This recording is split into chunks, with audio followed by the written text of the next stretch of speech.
Dave, you're free to begin. Hey, Coach Heiser, how are you doing?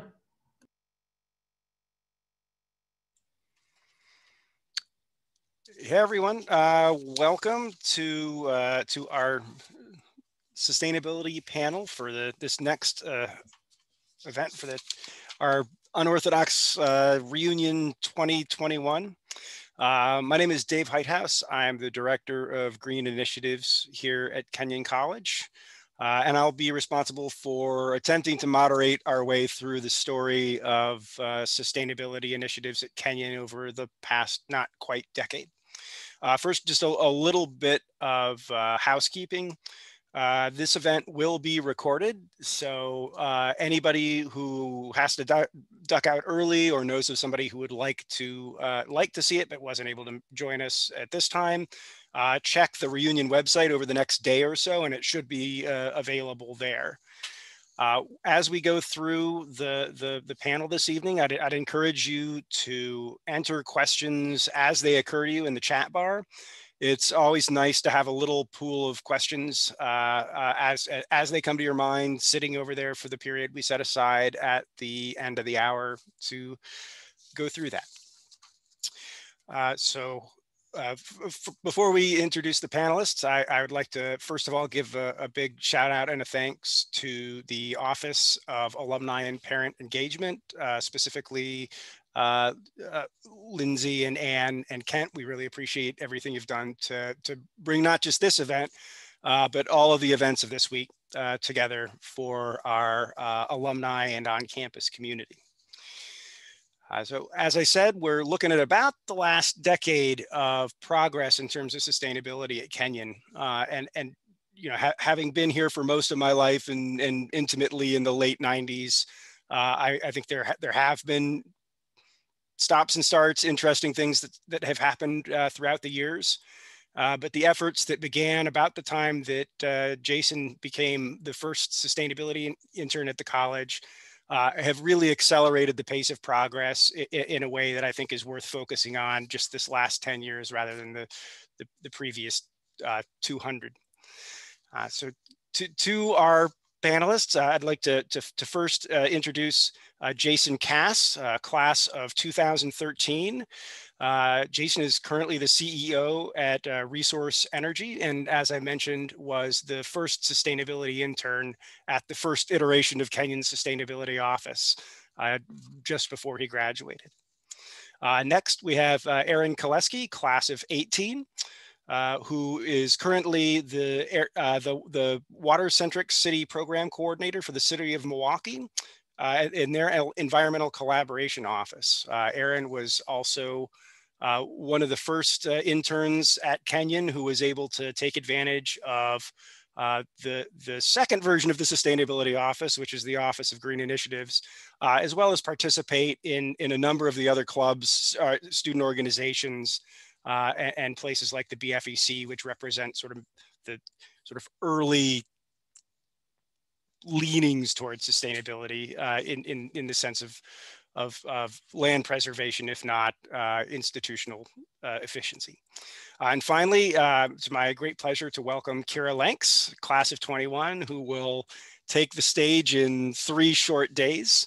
Kíra has most recently served as a student member of the Strategic Planning Subcommittee on Sustainability, which is an exciting, especially exciting development, which I hope that she'll be able to tell us more about in the next little while. Kíra is a true Kenyan student, interdisciplinary focus in environmental studies and studio art. And she is figuring out what her next step is from Kenyon, but I am more than cautiously optimistic about her prospects. So Jason, Erin, and Kíra, thank you again so much for taking the time to join us this evening. I think what I'd really like to get out of tonight is again, sort of the story of sustainability at Kenyon over this last not quite 10 years, through the very personal lens of the 3 panelists who have agreed to join us, spend some time with us this evening, and then get a sense both through their experiences and maybe questions that you might have about what this looks like going forward. I think that many of the people here will be aware that Kenyon has committed to carbon neutrality by the year 2040, which is just around the corner in terms of the way budget cycles and technology work.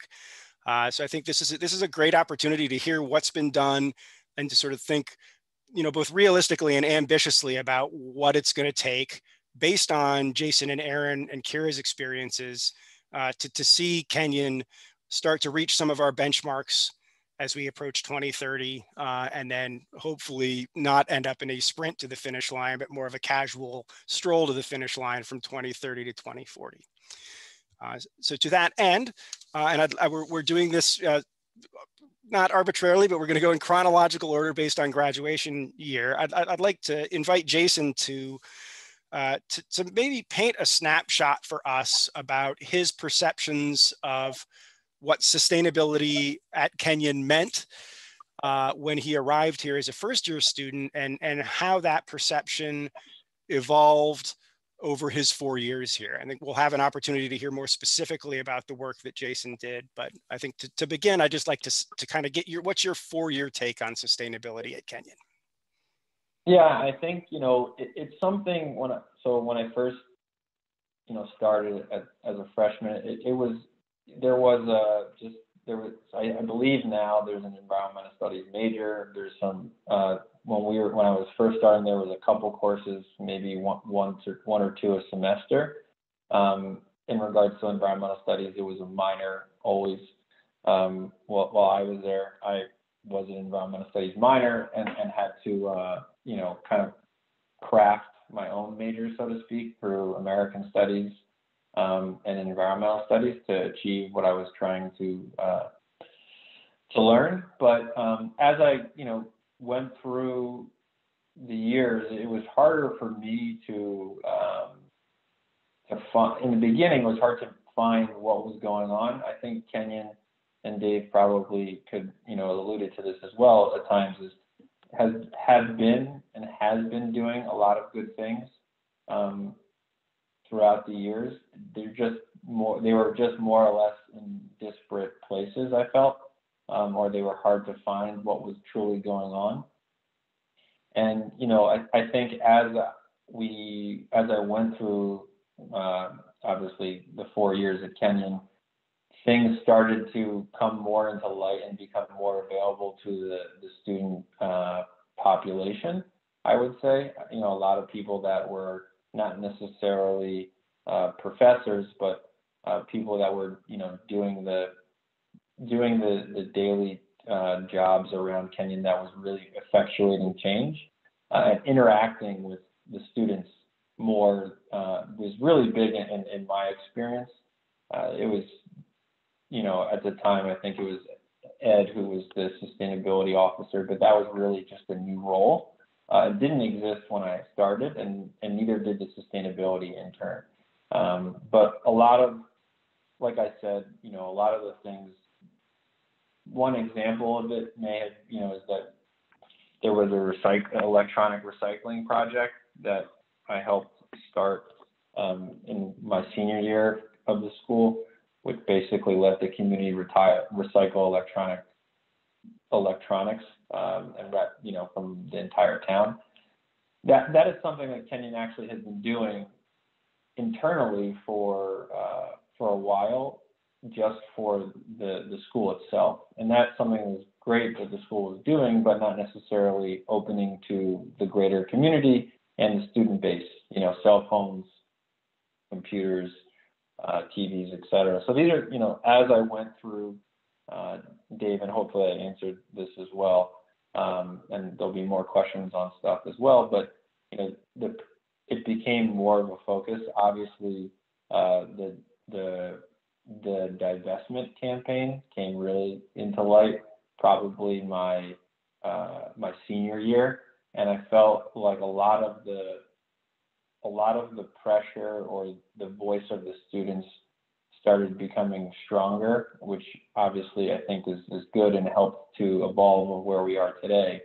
But I would say that, with the school evolving over time, it was nice to see, really from my perspective, we had for just a couple courses to a full department to the Amoresco project, as well as other things to get involved. So I'll pass that off to Erin, and we'll segue from there. Thank you, Jason. Erin, same question. How did you see sustainability as you arrived as a first-year student? And then if it evolved, how did it evolve during your 4 years here? Yeah, so I feel very fortunate that I feel like I got to see both of these Kenyans. So, and it split pretty much exactly in the middle of my Kenyan experience. The first 2 years was really this like traditional kind of conservation, land ethics style environmentalism. And then as I moved along, I got to see it grow into what I'm sure Kíra is going to talk about, and more of a focus on like climate change, and the student voice that Jason was mentioning was starting to develop. And I think that really parallels what's happening in the environmental movement overall. But even like looking at my own experiences and stuff, I feel like it perfectly kind of aligned with that growth. And it was really with that, the passing of the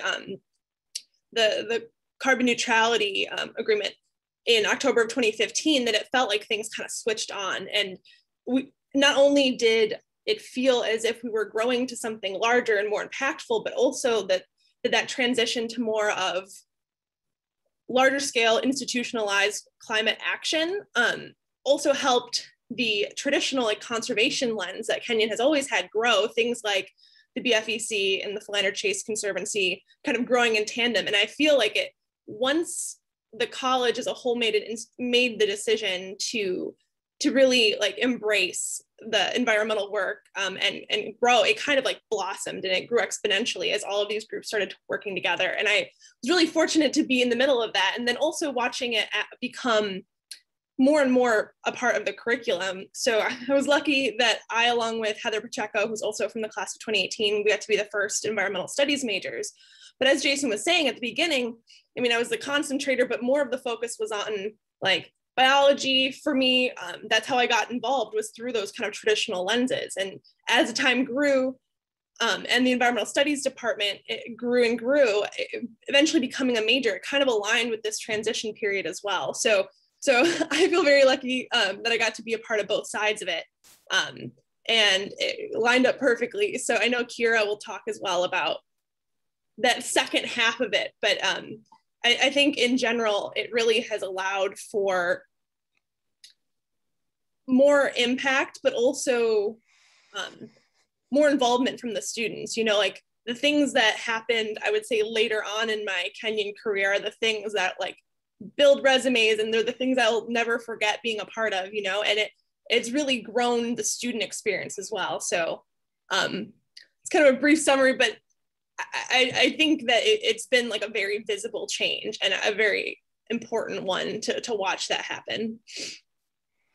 Great, thank you, Erin, so much. Kíra, what do you think? You're at a bit of a disadvantage because a year and a half of your 4 years at Kenyon has been under something of a shadow, but at least in terms of the way you perceive things as you came in, and then some of the relatively large, at least aspirational changes that have happened in the last semester. Mm-hmm. Yeah, so actually I had a year overlap with Erin in the Green Initiatives office, so I really came in at the point where she left. So we had all the foundations, and we had the pledge to become carbon neutral, so the progress had really started by the time where I came. But I feel like really we're continuing in this path where all these different pieces come together, and everything is just getting a bit more like accelerated in the progress. The academics are definitely getting a lot more focused. Now we have a full-time environmental studies professor, and the major, like the senior seminar this year was like 25 people. So there's a pretty big environmental studies presence in the academics. There's also very strong student voice that is rising. And I think a new thing is that we are finding that intersection between other social causes and other student organizations, and students are really working together with other interest groups and kind of like expanding this theme of sustainability to more like a socially sustainable movement. And the other one is that I feel like, especially with the strategic planning and the sustainability steering committee, sustainability is really becoming a guiding principle of institutional decision making, which is, I think that's great to see, because it looks like, from what I see, that going into the next phase of development, we're really going to see sustainability being one of those driving principles of how the college is operating and how we're making decisions, which is just going to pretty much set us on a good path to get that 2040 sustainability carbon neutrality pledge. So I'm really optimistic, and I really saw this growth process over the last 4 years. And we had some setbacks definitely in the past year, but I think overall we're in a good place to come out of this strange time. Thank you so much, Kíra. And playing the role of glossary, just so everybody on the call is clear, Kenyon's primary administrative body that deals with issues of sustainability is the Sustainability Steering Committee, which President Decatur plucked from the original draft of our carbon neutrality plan and implemented in 2018-19. It's a ex officio body that primarily is senior staff, but relevant faculty chairs and faculty in the environmental studies direction. The strategic planning process is the follow-up to the 2020 plan. So this is our next approximately 5-year cycle of identifying priorities for the college moving forward. So I think I will reiterate Kíra's sentiment that that's the fact that sustainability appears across that document in a similar fashion to community engaged learning from the 2020 plan is indeed really encouraging. So I think a follow-up question for everybody would be to maybe help folks understand how this work has evolved from the perspective of the students who have been doing it. What particular types of work were you doing? What were the ways that you were able to contribute as a student during your time here? And if you could maybe highlight one that was particularly impactful for us. And Jason, I'll kick it back around to you. Yeah, so I think the biggest one for me, and obviously I think, with a liberal arts education, a lot of what I had been learning and doing was really based in the classroom. So when I was as the intern, the school had done a project with an Amorisco to basically do a lot of lighting retrofits around campus, as well as install some smart thermostats, change some of the HVAC, do sub-metering and measurement and verification of these things. So, for me, the project that really helped and was really eye-opening to me was this Amorisco project. I think it was initially at one point called Key, where you could see real-time data on the buildings in terms of energy consumption. But really just to get my hands dirty and say, oh my gosh, you change these, T12 light bulbs to T8s, right? And you cut your electricity usage down significantly, right? This is not me just talking about, if we put 50 square miles in Arizona, we can power, whatever it is, power the United States. It's this, this energy efficiency did a huge impact on campus. And actually be able to touch something and see it and basically, be on site to actually see this change was inspiring for me to pursue something in this field. I'd say, the other thing that helped was, for me, is I don't know if this may or may not, and this has probably evolved over time, but there was a sustainable action program grant where students could apply for things on campus that potentially would have a benefit environmentally. So something that I worked on or did to varying degrees of success was find a cup that would replace the red Solo cup. That would be, number one recycled, number one Plastic, 50% consumer waste on campus, and it was used for obviously other purposes, but in the Pelotonia race, every summer it was used for the bikers so that they would not be necessarily throwing away the cups. But building up a business plan or a plan to present to Mark Coleman or whoever it was at the time really gave me these experiences to feel like I could pursue something in this field. I could see that it could make a difference. So these are a couple of the projects that I thought were impactful for me and kind of helped me see where things could go, right? And that we could make a difference as students, helping calculating, what the savings basically was from the measurement and verification side of things. So it was really interesting to get a hands-on feel for that. Great, thank you, Jason. Erin, I know you were involved in one or two things while you were here. I mean, is there anything that stands out in your work during your time at Kenyon? Yeah, so I was kind of alluding to earlier, like the first half of my Kenyon career was that typical conservation stuff. I was a student manager at the Brown Family Environmental Center and president of ECO. So I did a lot of the stuff, kind of style stuff that Jason was talking about. But I think what stuck out the most was, I got into working with you, Dave, in the Office of Green Initiatives when we had the Sustainability Council, which was probably the first iteration of that steering committee. But once I got into the Office of Green Initiatives, I never forget this, Dave. I think you said that my intern job niche, we all had kind of roles, was running interception. So I feel like once I got into the Office of Green Initiatives, that was where I got to have the most impact. And because of that role, I kind of got to do a broad range of things from composting and recycling and electronics recycling. Jason, we carried that on.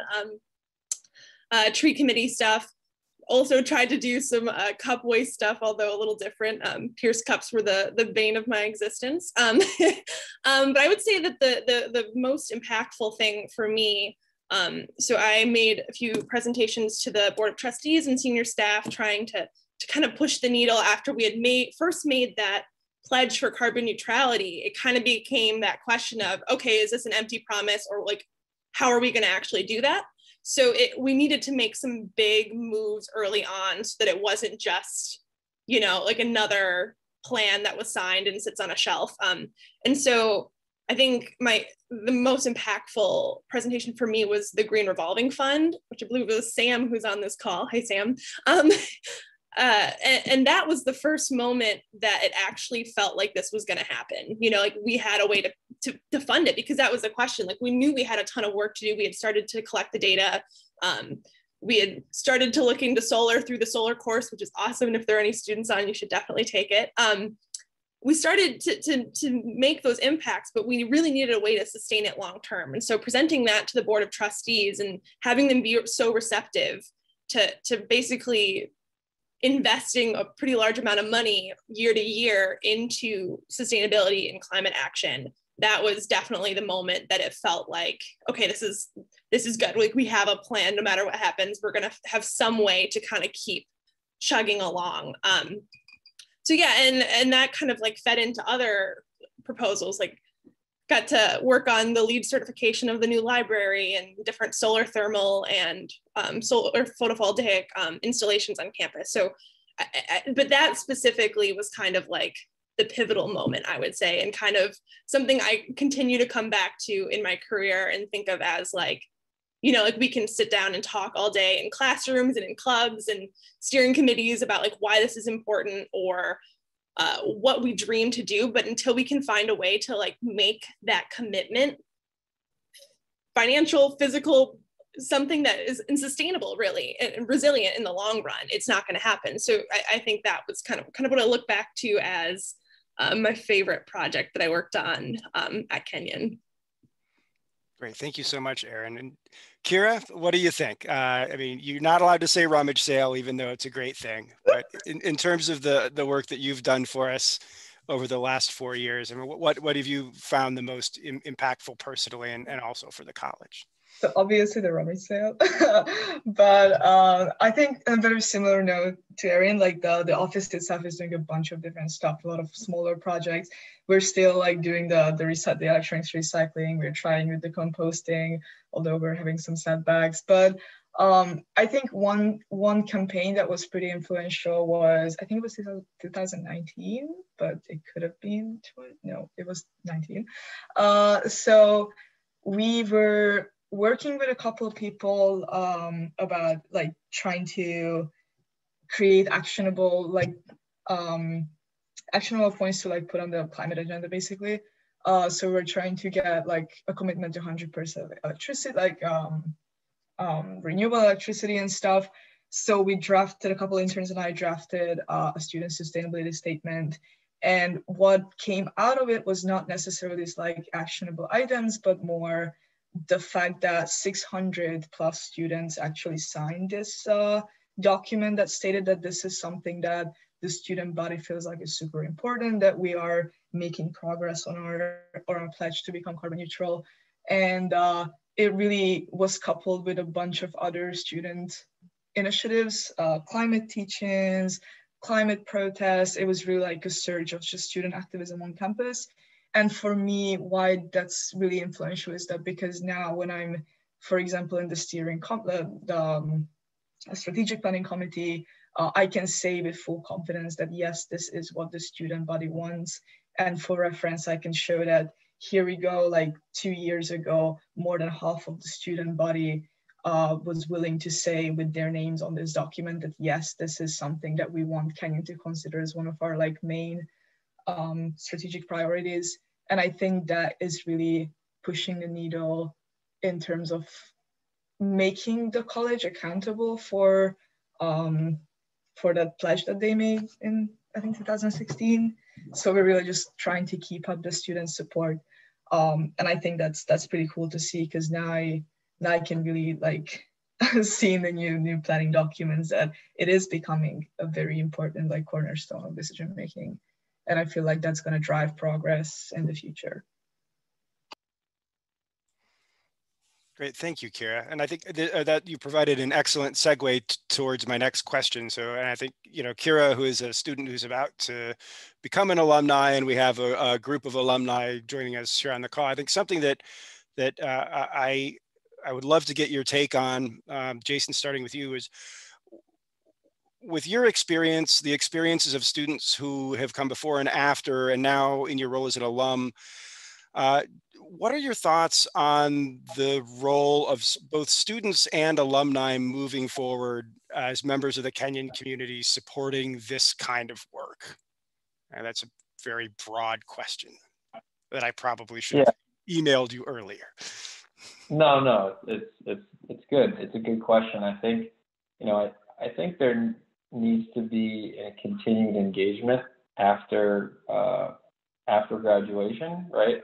And, you know, Erin and Kíra, and I'm sure a lot of others on the call have invested a lot of time on campus working toward these projects, right? And part of what, you know, as an alumni, you kind of want to help pass the torch to the future classes and help. And you want to provide that any way you can, right? In the sense that if there were projects that we've done that you know, to hear the recycling projects going on, to build off of these things, right? So from my perspective, you know, I think it's important to stay involved, to be involved, and offer support, because, you know, a lot of us have been there, have gone through these things as students, right? I would also say there are experiences, I'm sure Erin and others can chime in too, that has helped shape, you know, life after Kenyon for them, right? Things that, you know, were projects that we've all probably have participated or have done on campus that may have not necessarily been the project of the lifetime that we were looking for.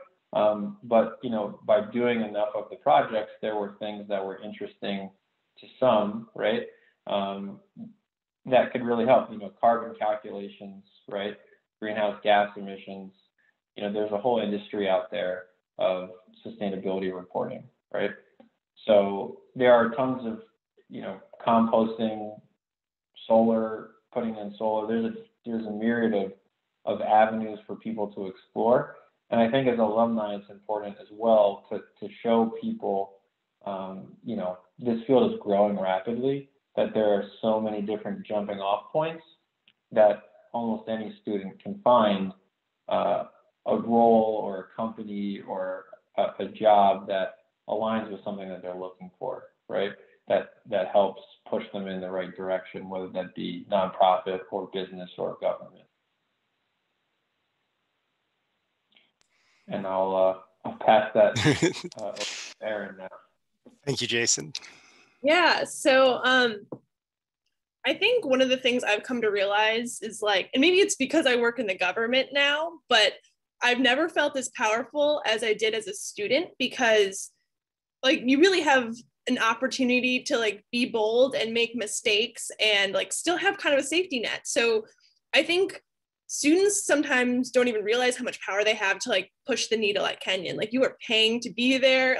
You are putting your time in often for free. And in that way, you really have kind of infinite opportunity to push the needle. And that was something that definitely took me a while to realize, you can be bold, you can be kind of pushy with it, because that's what they need. And that's what creates those relationships that allow for long-term collaboration. But also in having done that, kind of as Jason was mentioning, as an alumni now, I feel kind of a responsibility to make sure that the students don't make the same mistakes or struggle in the same way that I did or had to.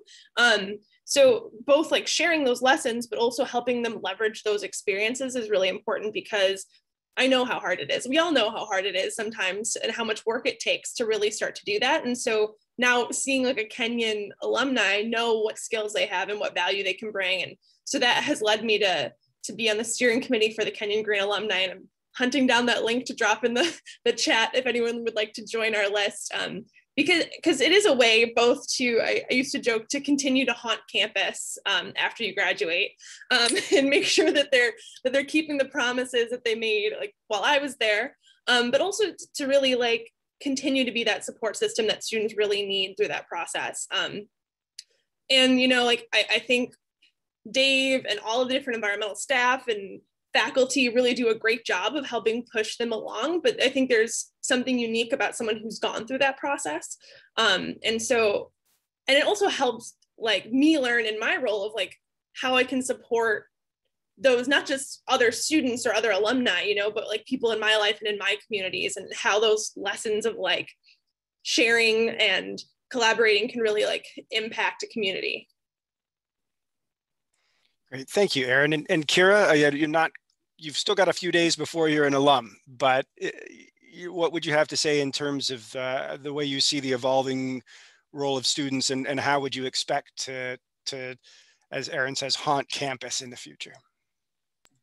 Yeah, I think on the student note, it's weird sometimes with environmentalist stuff, because sometimes it's super exciting and you can actually see progress, and sometimes it's just tedious work of data reporting and collaborating with offices, running into closed doors, trying to get other people engaged, and trying to revolutionize recycling, and realizing that some people don't care as much as you do.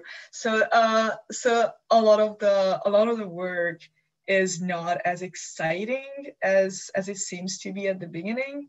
And I feel as a student myself, and the other interns and all the other students who are committed to this sustainability path at Kenyon, we really need to work on just putting the effort in all the time, even if we're not seeing those immediate rewards and immediate big milestones, because this work is what is going to make those happen eventually. And the other thing is really keeping the rest of the campus engaged. I think it's a pretty big part of the work that we are doing, is trying to keep organizations engaged with the Intersectional Environmentalism Conference, collaborating with other theme houses and stuff, I think we did a couple projects with some other organizations and stuff, and just like keep reaching out and keep that communication, improving communication about what's happening, so the whole campus is engaged and not just those like 20 people who are actively in the Office of Green Initiatives or ECO. And as an alumni, which I will be soon, I feel like it's just keep checking in on the school and just asking, hey, you made this commitment. It's like written down there. What are you actually doing? How can I help? How can I put my resources towards making sustainability specific stuff happen?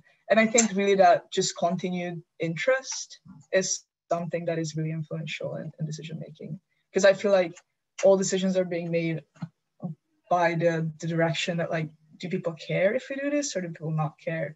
And if we show that, yes, we do care and we want this to happen, I think that's going to be a pretty big force. So my plan is just to check in from time to time and ask what they're doing. Oh, we hope you will, and we're not going to ask. We're just going to add your email to the KGA list. Which, Erin, thank you so much for including the Kenyan Green Alumni list, and also Lindsay for providing information about what that means. I'd also like to put another plug in here for a different. This is not an email list, but an online forum that the Career Development Office runs, where there is also a Green Alumni Career Development Office page, which has been really handy for students looking for jobs in green fields to connect with alumni who've self-identified as interested. So especially if you're in a position where you might be able to offer career advice or an actual job, I'd encourage you also to check out what the CDO has to offer. They're doing a phenomenal job helping our students find ways to apply their Kenyan education, in Kíra's case, in 4 days. So I think, I want to end on a high note, but I think there are a couple things that we should probably be honest about before we get there. And I'll start acutely and then let us imagine more broadly what could either be a really happy or sad story. But so in your time here at Kenyon, working in sustainability, what were some of the challenges that you found the most difficult to overcome, and what do you see as sort of the baked in challenge to us making real progress here as we move towards 2040?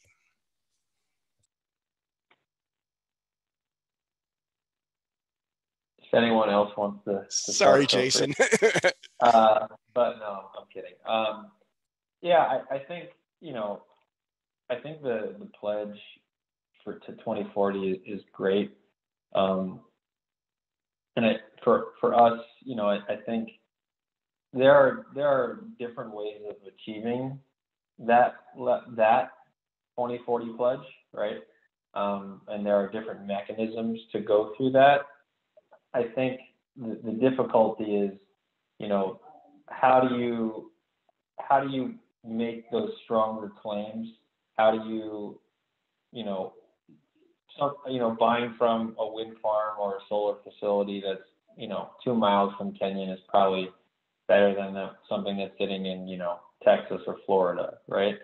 But how do you consistently grow? How does the industry grow so that they push these goals to be stronger, to make more sense, right? Is something that's tough, right? And I think something that Kenyon has the ability to do so with some, on-site initiatives in solar and things like that, where other areas, other industries, other, campuses might not have the available land or things of those resources as well. And for me, I think that's something that I find will be tough, is staying true to what is the strongest or best path forward. Is sometimes always, sometimes the more expensive one, sometimes not, but finding and striking a balance for the school to really continue to make that claim. And Jason, just knowing personally, with your experience on campus, I mean, is there a single thing or even a small set of things that you could point to that you think will be the most difficult for Kenyon to overcome as we move in that direction? Yeah, I mean, I think, what I've seen is, and typically through any organization, whether that's, a college, university, hospital system, or office building, is they go through phases, right? And, switching out light bulbs is probably easier. Like if you've got old non-LED light bulbs, that's probably the first thing that people hit, and it's the low-hanging fruit of meeting carbon neutrality, right? And then, as you get towards some of the more complicated things, it gets harder. I do think one of the challenges will be, truly being carbon neutral, or, producing power on campus to a sizable level. Maybe in a time where batteries or things of that nature make sense for the university to invest in, for people to pay attention to, is something that I think that, is a harder piece from an energy perspective, at least. How do you stop using natural gas, right? I think that's also a piece, where your let's say your system's heating is based off of gas, right? And if that's, something that, carbon emissions, something that is tough to get away from, right? I mean, the school is in Ohio, everyone knows that, it gets cold, right? It's a great way to keep people warm. So I think those are the harder things as we grow towards that path. That doesn't mean it's not achievable, but I think, with the student body continuing to voice things, and staying strong to whether the claims that the school may be trying to make is a good step, but always trying to improve, right, where we can. Great. Thank you so much, Jason. Erin, notable challenges during your time here, and things that you foresee as potentially difficult as we move ahead? Yeah, I almost jokingly want to say Pierce cups, because that was definitely my hardest project. But also, I think there are some things that feel so simple to solve. And especially as a student, when you're first starting to do environmental action and you look at it, you're like, why is recycling so difficult? Why is litter so difficult? And it ends up being infinitely harder than any solar, any large scale thing. I can get something through the board of trustees, but getting students to remember to make it into the garbage can or the recycling can on a Saturday night is a little more challenging. But yeah, I think more seriously, it's both a blessing and a curse that Kenyon has a constantly revolving workforce of people to kind of lead these initiatives, because every 4 years you get the opportunity to completely recreate the culture, but you also have to reteach students what it means to be a sustainable student, what it means to be meaningfully involved, and how to do that. It took me all 4 years to figure out all of the channels and who to talk to about what and how to solve problems. And every student that comes in has to relearn those things. And no matter how hard I try as an alumni to help lead them, I will never be able to easily impart all of the different intricacies of being a Kenyan environmentalist. So there's that constant need to reteach and relearn and grow. And that can be a good thing, but I think it also is a challenge. And I think it really shows how Dave and other permanent green staff on campus really have to count on there being a few students that are willing to continue to lead and push that challenge. And then at the same time, understanding that these are students doing it in their free time. And I know that I can personally say on more than a few occasions, I wanted to prioritize my work with Dave over my coursework, probably way more than I should have. And doing that while also fostering a sense of learning, because in reality, could Kenyon hire 10 more Daves and they could just crank all this out? Yeah, but it's not going to lead to the long-term learning and growth that is also essential part of this process. And I think it does require that Kenyon slows down, is more intentional in how things are done to make sure that we're offering opportunities for classroom engagement and internships and club collaboration, you know, and that like both slows things down, but also like is inherently part of the goal of Kenyon, is to create more future long-term environmental stewards. And I think that's probably painstaking at the time, but in the long run will be good. Which I should also mention, one of the things that the KGA, I recently was talking to some of the environmental studies faculty, and they want more ways for alumni to bridge into the classroom so that we can really foster those professional development opportunities, but also teaching opportunities within the classroom and making sure that we're taking advantage of these sustainability improvements on campus. So if you do join that link, we can help get you in a classroom as well. But yeah, that I'd say was both the most difficult part for me, but I think the challenge in the long run for Kenyan sustainability.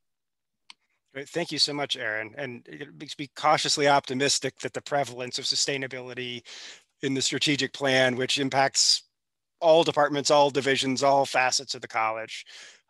You know, not that I have always been flawless in my execution, but having other people in other offices considering this through their lens, I hope that's something that can address some of your reasonable concerns. Kíra, so in your time here, you can't use COVID, but what are some of the bigger challenges or perceived setbacks that you've seen, and what do you see as some of the larger issues for Kenyon moving forward?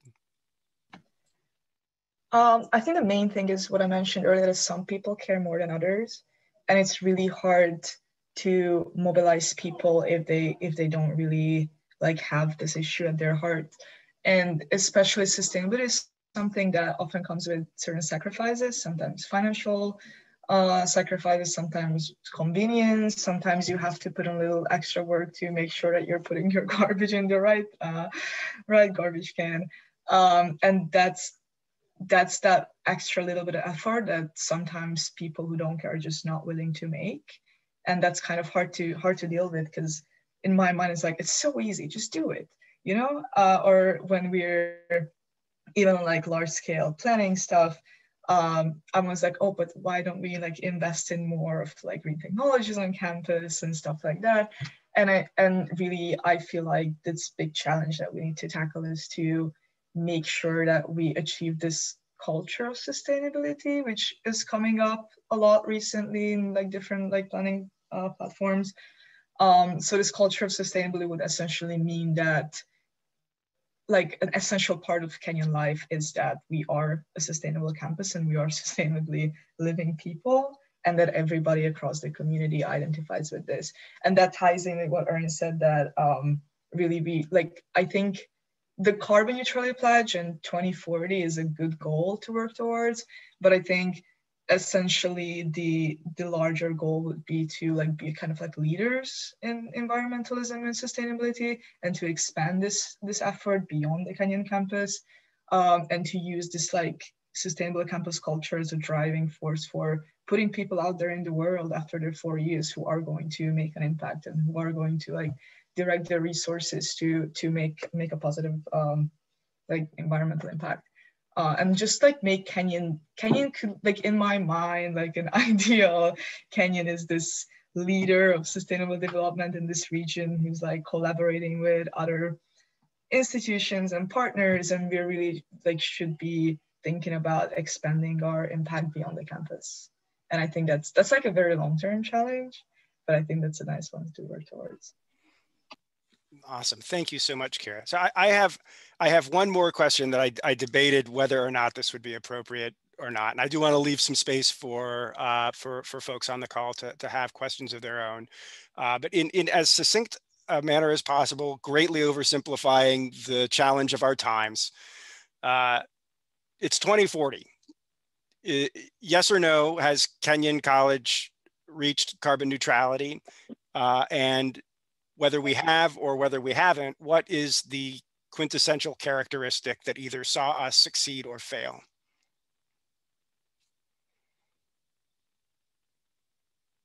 Sorry, Jason. Does that mean I go first? I'm sorry. No. We can reverse it. I think the message to your first part of your question is, I think yes, the school does succeed. I think the one thing that is, going, I've seen growth in the private sector of companies going, carbon neutral, right? Whether there'll be larger institutions that have, a very vested interest, but I do think the answer is yes. I think the driving force behind that, we've seen, Kenyon buys, renewable energy, right? We've seen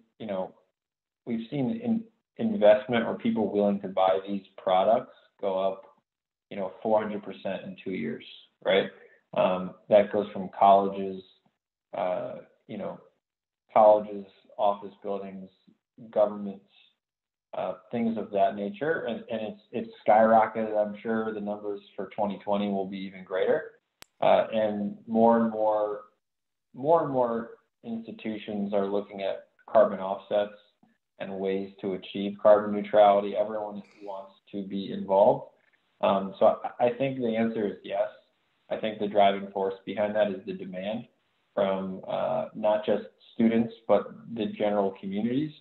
I think a good example of this was, I won't go too far into this and I'll be as succinct as possible, is, the prior administration, EPA had very little teeth on a lot of things that did not stop most companies or towns or cities from continuing investments in this.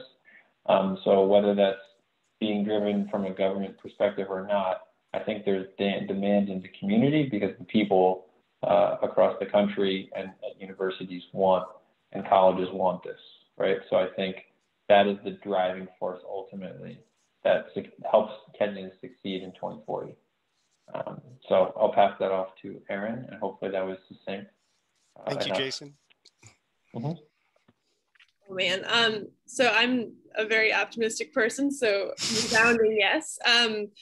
I think what I see as like the most pivotal factor in getting there is really embracing that sense of community that Kenyon's known for, both within and outside of campus. I think in order for us to start to have those changes that are needed, both in Kenyon itself as like an administration, but also within the student body, like it needs to be the kind of place where people care about it and see it. I mean, and people already do see it as their home, obviously, but like we need to treat it like it's our home.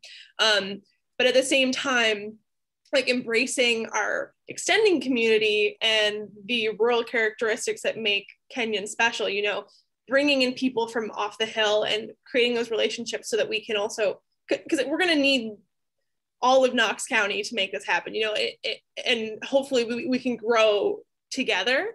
And I think the more that we can kind of get out of our like pillar of academia and work with the people in the surrounding communities, the more that we can really foster the growth that's going to be necessary both for us and them. Because I mean, we can be carbon neutral, but if the rest of Knox County is not moving forward either, it's not going to be good for us in the long run. So we need to kind of do this together, and also then continuing to carry on that like the amazing tradition Kenyon has of like land conservation, and that kind of was fostered with the Brown Family Environmental Center and our rural, our local foods initiative. Those kind of things together are going to allow us to create that community that's necessary and that's going to carry this to the finish line.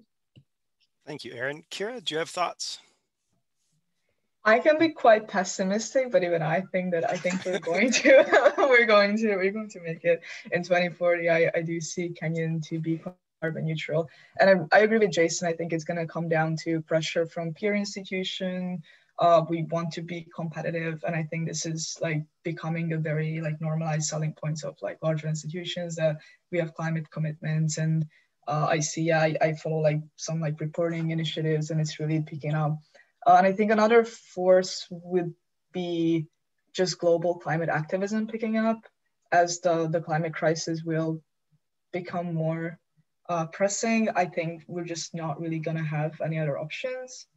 And it's gonna be like a pretty big social pressure on institutions to live up to these commitments. Thank you, Kíra. And you guys had amazing answers for that. We're running short of time. I really want to get to a couple of these questions. I will say, if we don't get to your question, I will absolutely endeavor to work with the panelists to get you answers as quickly as possible.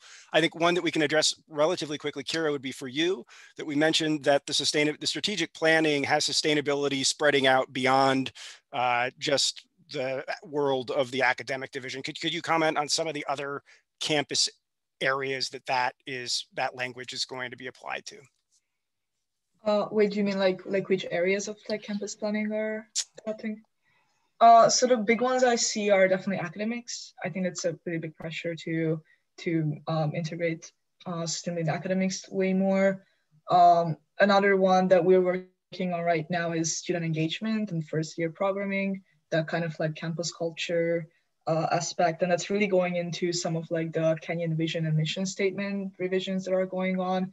We recently passed a student sustainability vision statement, and the faculty one I think is on the way to Dave. Also, I know that like the conservation and land management is really another, like, it's been prominent for a long time, and it is still being prominent, and this tends to basically incorporate the green centers more into the student life and academic divisions. So kind of working with those and increasing their availability to do student projects and to do like research and stuff. Also, yeah, I feel like so the strategic plan is pretty high level, so there's not like many like specific things in it, but I got this sense from it that even in financial decision making, sustainability will become a more highlighted perspective when we're deciding on where the college's money is going to. So I think those are the big ones. Great, thank you, Kíra. Here's one that I'd like to throw out for the whole panel, and this might be the last question that we have time for during the hour to respect your time. Panelists, is 2040 aggressive enough? I know my answer, but what do you guys think?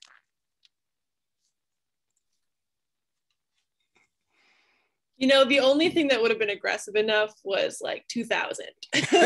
So I think it's a realistic goal. Obviously, if we can do it sooner, that would be preferable. I will say, like, I see, Joe, you mentioned like keeping up with the corporate or government world. I work in the government sector, and we're saying 2050 for us, and I don't think it's realistic for a city. So I think for a college, 2040 is realistic.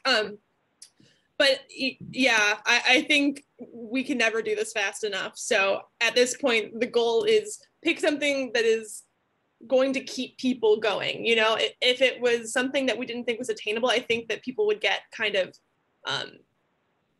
negative about it. So I think it's what it needs to be. Yeah, I think it's realistic. I agree. I would like to see like tighter deadlines and maybe fail, but still just push for more ambitious goals. Because I feel like the Kenyan timing is not just the usual like everybody's 10 minutes late, but also like projects and timelines don't always happen by the time that they're supposed to be finished. So I feel like setting extremely ambitious targets and failing a little is still better than allowing time and then like adding another 5 years or something. So I think it could be a bit more aggressive. I think it's a good question. Definitely it's up for debate, but I think the answer could be yes. It could be more aggressive. You know, I personally see companies that are pushing for 2030, right? And I think you look at leaps in technology, you know, incremental gains on solar efficiency year over year is 2 to 3%, but over a 5-year period, that's a real number, right? So to say that there's not some, you know, technology or ways of doing things in the next 9 years that are not attainable or achievable, I would be surprised. I definitely know that there's financial mechanisms to get there today, right? Whether that's the right answer or not is up for debate for sure. But I do think that you'll see, and I'm seeing more and more people or corporations push for that sooner than 2040. That's also a little bit, not everyone is running a city, right? Not everyone is running a small, a mini city in Kenyon, right? They might have 5 floors of an office, right? So it's a much different approach, right, than someone who has, dining services, composting services, all of these things that Kenyon does. So I can see why at 2040 there's a lot of moving pieces, and some corporations don't have those things that Kenyon has, so that might be easier for them to attain faster. But I do think 9 years is enough time to potentially push something. Maybe somewhere in between, maybe 2035. Great. Well, thank you, Jason. and thank you to Erin and to Kíra as well. So appreciate your time, and I appreciate everybody's time who's joined us on the call this evening. We appreciate it. I will try to get to some of those questions that I chewed up too much time to answer, and I hope everybody is well, stays well, and we'll hopefully see you on campus this time next year, if not before.